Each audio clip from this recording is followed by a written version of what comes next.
Senator Clinton and Senator Obama will square off Thursday in a CNN Univision-sponsored debate in advance of the Texas and Ohio primaries March 4th. The debate will be at the University of Texas. Many Texans, however, are simply furious about an issue that the presidential candidates are just trying their darndest to ignore. It's the plan to build a massive superhighway, the Trans-Texas Corridor, the NAFTA Superhighway, which will run from our border with Mexico across Texas, and that superhighway intended to go all the way up to Canada. Bill Tucker has the report. It's known as the TTC, the Trans-Texas Corridor, I-69, or just the NAFTA Superhighway. 1, 2, 3, 4. It's highly controversial. The proposed route from Laredo, Texas to Texarkana, Texas would be a 4,000-mile network of new toll roads with truck and car lanes, rail lines, pipeline, and utility zones. Its projected cost, $183 billion over 50 years.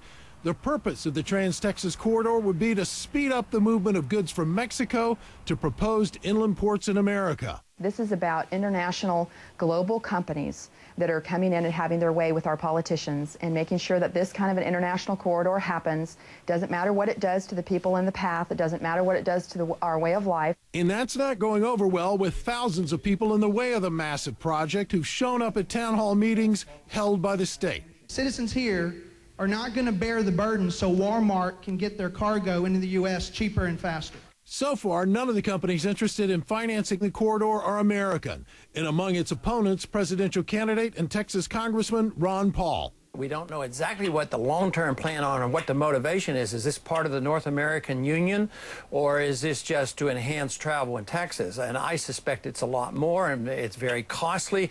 It involves millions of acres that may be taken under eminent domain. And besides that, everybody I've run into in Texas, the people here don't want it. The Texas Department of Transportation notes that 3/4 of the traffic coming out of Mexico to the U.S. comes through Texas. It argues that Texas has to find a way to accommodate the traffic and fund the corridor's construction. Frankly, we're in a different day and age right now, and the way we built our roadways 50 years ago simply isn't keeping up with the congestion that we're seeing here in Texas now. There is no voter approval needed for the project.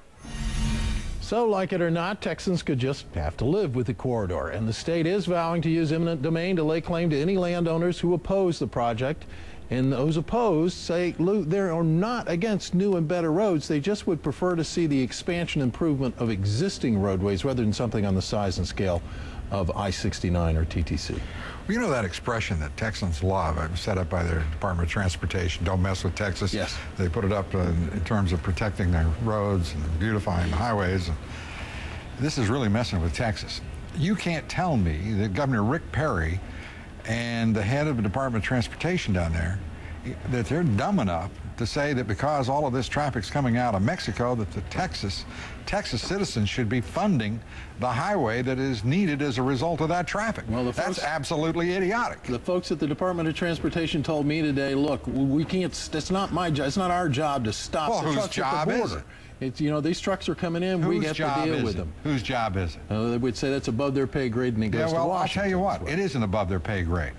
There isn't a single American who has, you know, that's a cop-out.